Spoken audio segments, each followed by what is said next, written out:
DJ Amresh दरभंगिया, हनुमान चौक कटरा। Radhika DJ sound Katra, Hanuman Chowk Darbhanga. Music by surprise Nawada. कौना छौड़ा से ममिला तोरा से भैलौगे, कौना छौड़ा से ममिला तोरा से भैलौगे, गे छौड़ी से भैलौगे, कौना कारण आवे में आजुले भैलौगे, कौना कारण आवे में छौड़ी ले भैलौगे।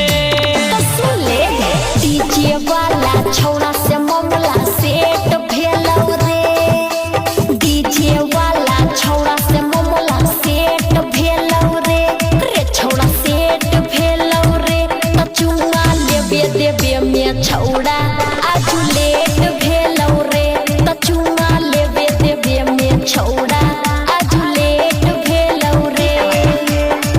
डीजे अमरेश दरभंगिया, हनुमान चौक कटरा।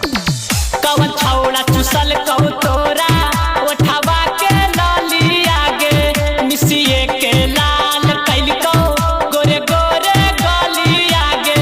अरे की बताइयो आहिरवा छौड़ा चुसल गए ओठवा के लोलिया रे, मिसिए के लाल कैल गए हमर दुनू गोलिया रे। चढ़ल जवानी के माजा भर पेट लेन्ही गे, अरे हाँ रे चढ़ल जवानी के माजा भर पेट लेन्ही गे, के छौड़ी पेट लेन्ही गे, कवन छौड़ा से मामला तू से टकैन्ही गे, कौना छौड़ा से मामला तू से टकैन्ही गे।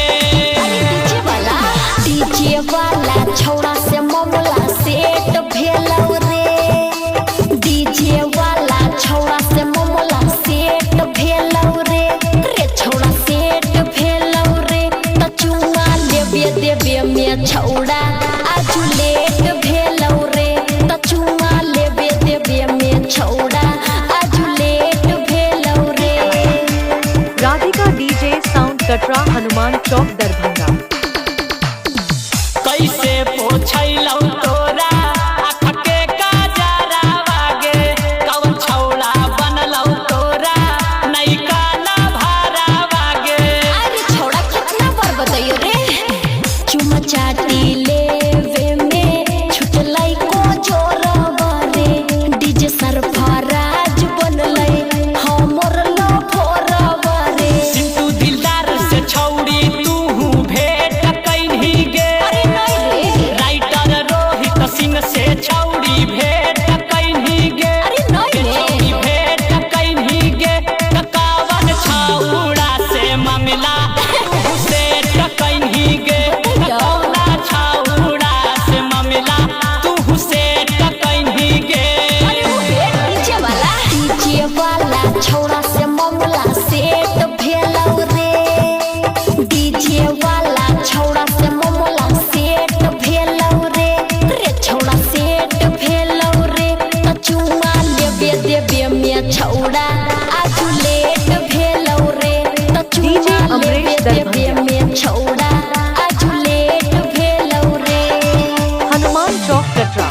कौना छौड़ा से ममिला तोरा से भैलौगे, कहेला कौना छौड़ा से ममिला तोरा से भैलौगे, गे छौड़ी से भैलौगे, कौना कारण आवे में आजुले भैलौगे, कौना कारण आवे में छौड़ी ले भैलौगे।